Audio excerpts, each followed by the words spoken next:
So I just wanted to start a video and just to say that, this is the beginning of me practicing a little bit about sharing to the world some things that I am interested in a reality of, things aren't necessarily perfect. Like, say for instance, today I have on my bonnet, I don't have any concealer on, or my eyebrows are not done or try to be done.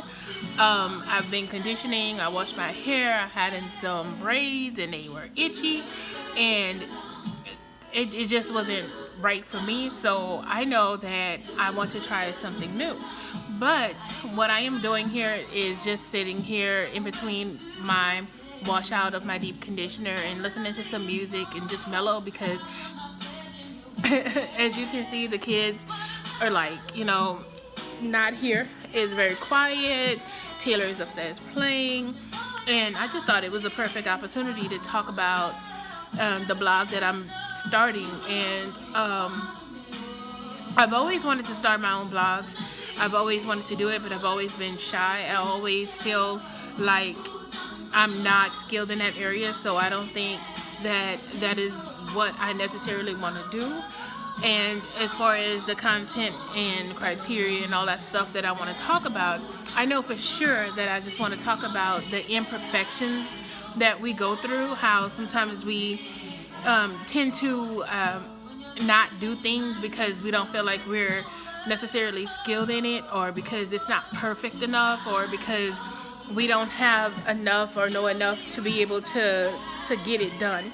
And I just want to share that, sometimes we don't know what it is that we want to do. Sometimes we don't know how to perfect something. Sometimes we don't know how to get started. And sometimes it's just best to just go ahead and just do it. Do whatever it is that you want to do in a reality that whatever it is that you do, like it, enjoy it, appreciate the effort that you put into it.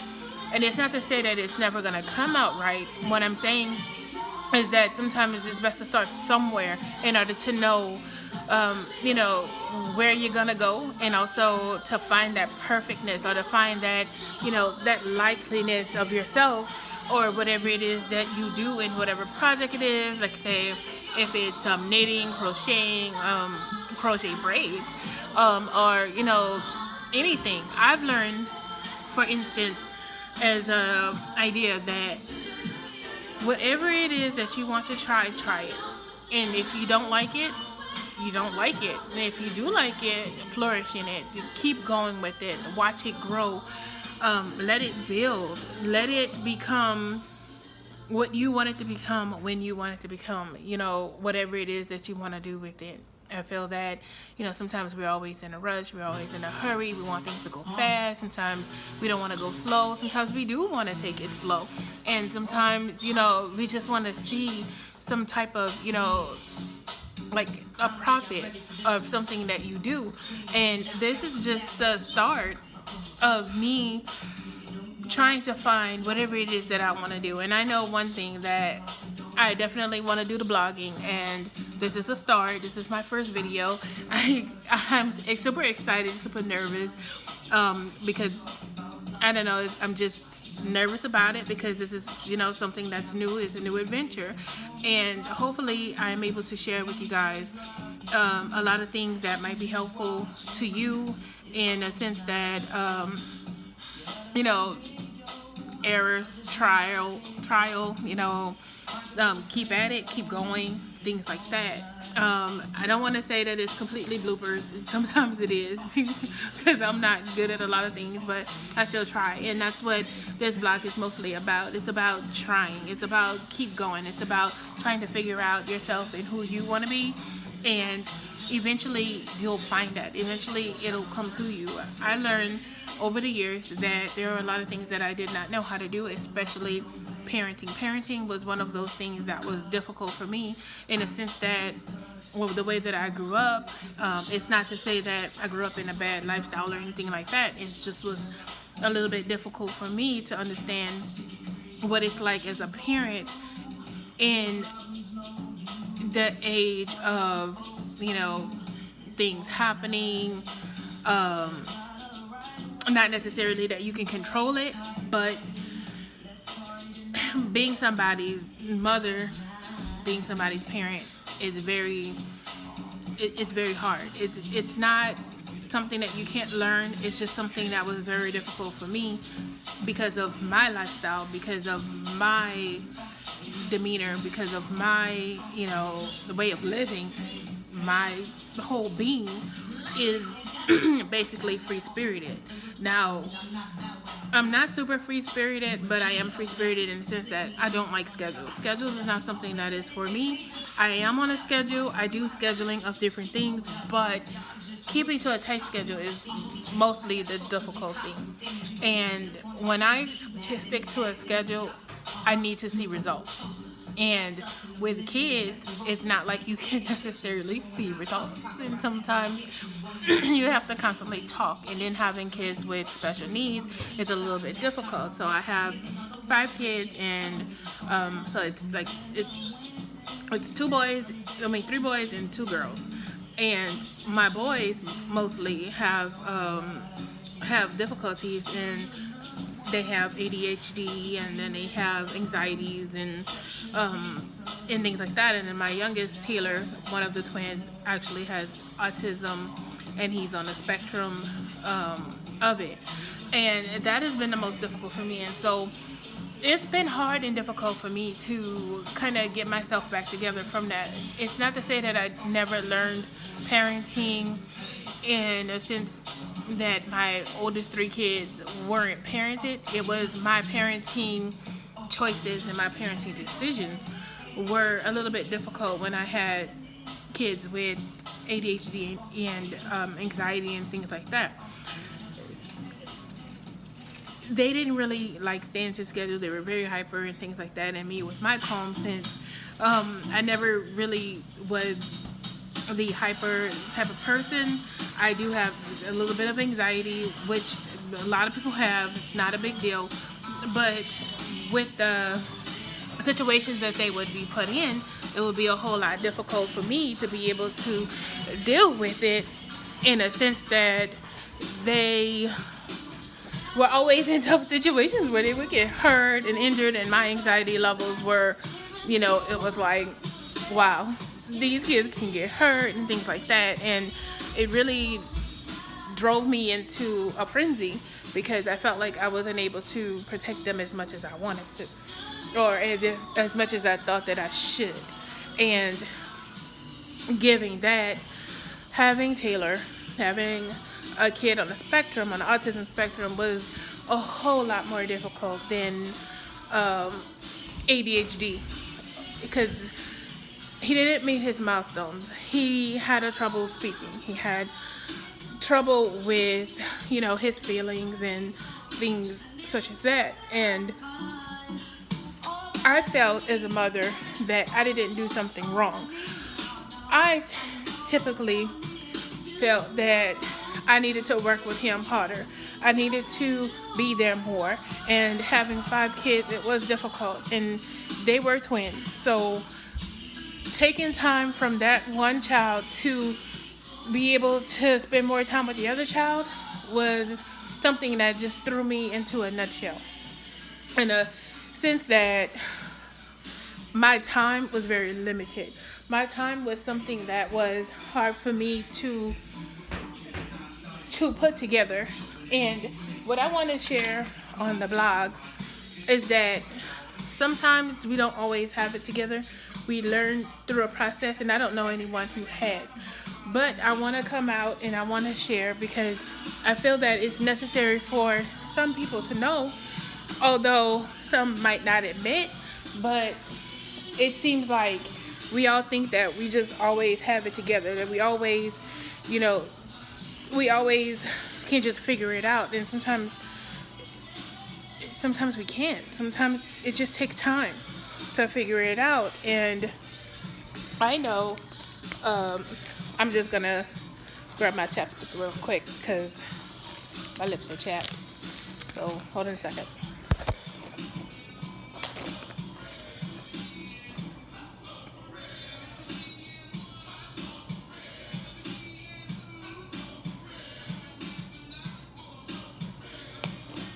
Okay, so keeping with the subject, it was difficult for me to be able to get a schedule with them.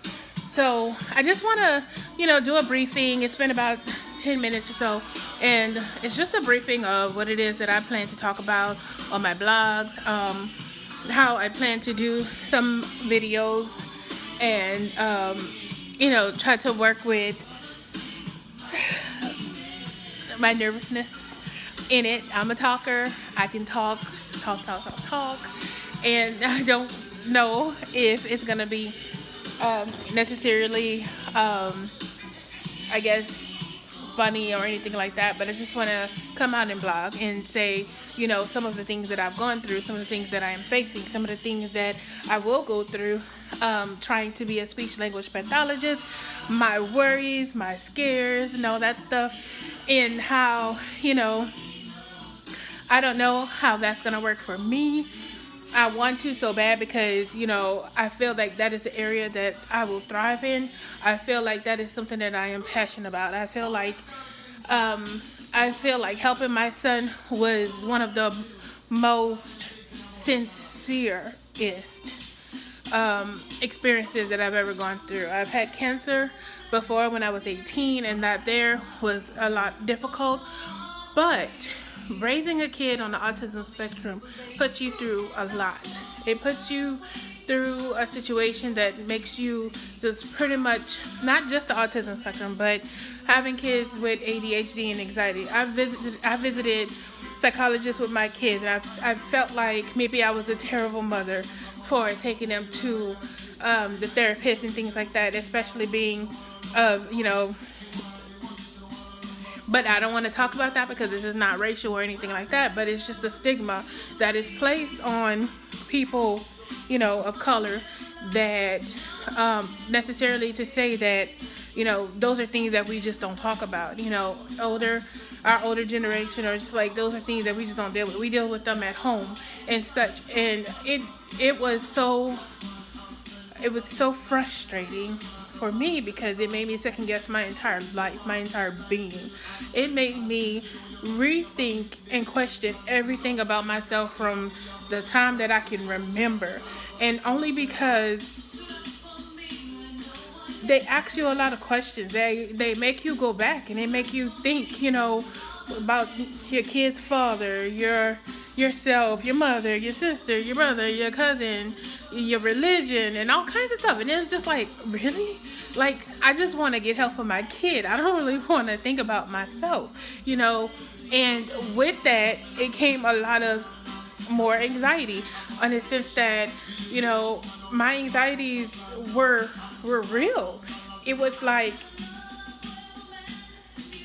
you're really worried. You're really scared. You really don't know if your kids are going to make it when they grow up. What if one day, something happens to you because, you have some health issues, what happens to them? You're not very social, so you don't have a lot of friends and things like that. And so where would they go? Who would they be with? It just made me think a lot of those things. And that is mostly what traumatized me. And my experiences with keeping up with the kids and going through what they were going through, because it was like trying to cope with a family member who has illness. And I want to say that, when I had cancer when I was 18, I don't know how my family felt because they didn't necessarily share those thoughts with me, but I know how I felt because I was placed in a situation that was not easy because I was 18. I was newly an adult. I had started one of my first jobs. It was my second job, actually. And finding out I had cancer, finding out I could die, making choices of whether to go through chemotherapy or not was, a life-changing experience. And then having to go through it alone, I mostly was there, by myself when I had complications and things like that. And trying to make a decision and sign a paperwork on whether to save your own life, it was traumatizing.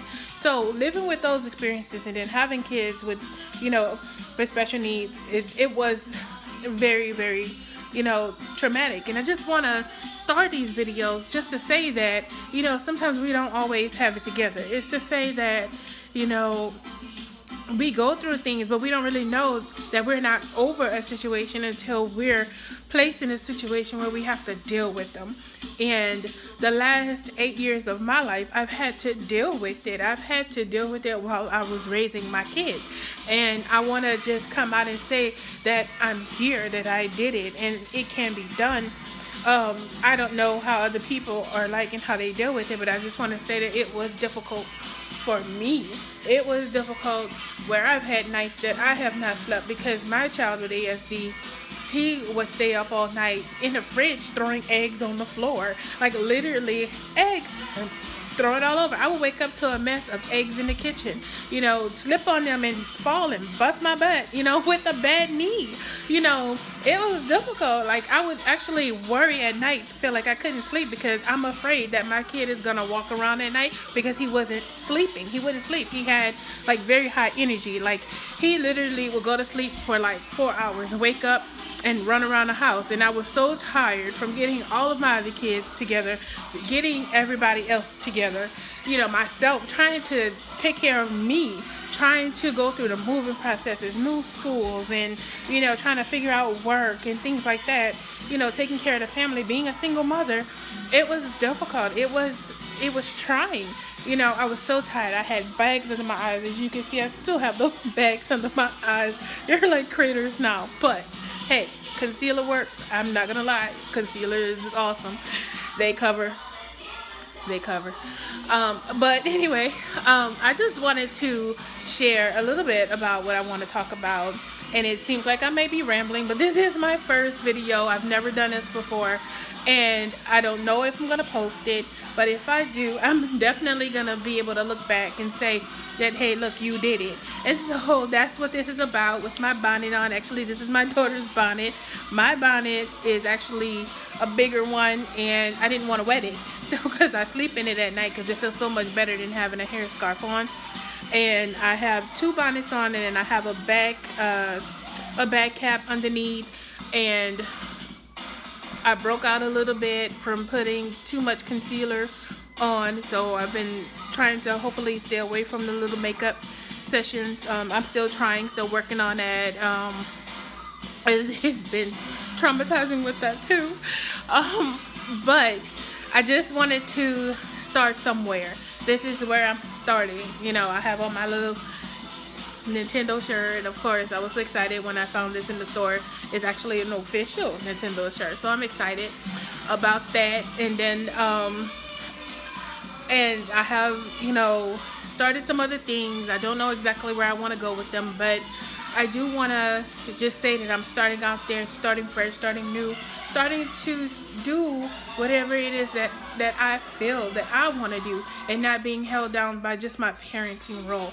I know that within the last 8 years that I focused so much on my kids that I didn't have a lot of time for myself. So I just want to share, how I started, how I got to this place, and how I want to be able to move forward from it and not let my fears and my anxieties of my kids stop me from being able to move forward with my life in the direction that I want to go. Currently I'm taking a break from school, which is okay and it's great because I was so tired from going to school and taking care of the kids and then trying to keep up with therapies and appointments, stress, my hair fall out. It's not to say that I didn't already have thin hair. It's just that it got worse from having so much on my plate, from not being able to take the moment to breathe, to be able to focus on my next step and just keep going. But I'm glad that chapter is over. I have my associate's degree and I want to be able to move forward. I just wanted to go back to school to be able to complete something, and it felt amazing to me. It felt great that I was able to complete that chapter in my life because it was so hard for me to get back at it. It was years before I was able to get back in school because I had to appeal on why having my twins made it so difficult for me to be able to go back to school and to stay in it. So right here, I'm so excited. I'm going to get a frame and I put it up here because I don't want it to get spilled on. And this is me. You know, I'm excited and I'm ready for my next chapter. It's not to say that I'm going to stop at my associates, because I'm definitely going to go back to get my bachelor's. I'm just having a lot of difficulties to be able to focus on that right now. So this is my next chapter. I am going to try to blog the rest of what I'm going through in order to get to be a speech language pathologist. And hopefully I don't change my mind along the way, because I do have other things that I am thinking about doing. I do want to go into the medical field. I have not figured that out, but I started off going into pharmacy.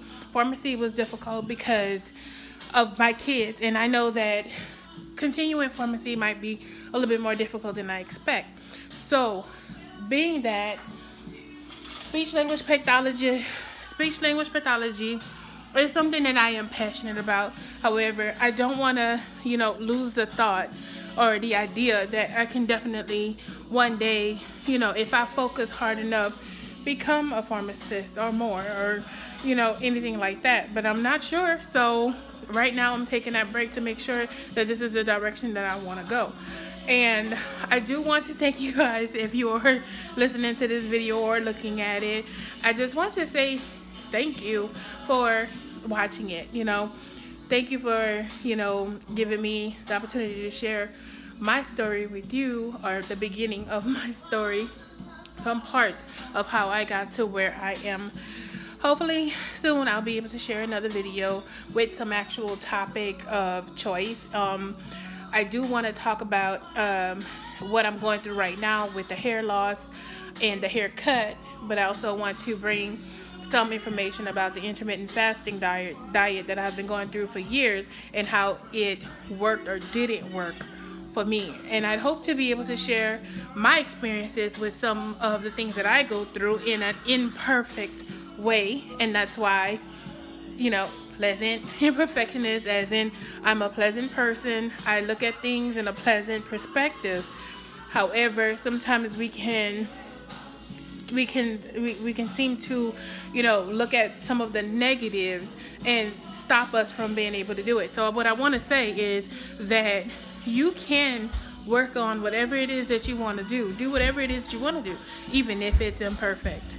As long as you do it pleasantly and not have any attitudes and direct your negativity towards somebody else, you can be great. And I just want to share that we can all make it to wherever it is that we want to be, despite our imperfections. Bye.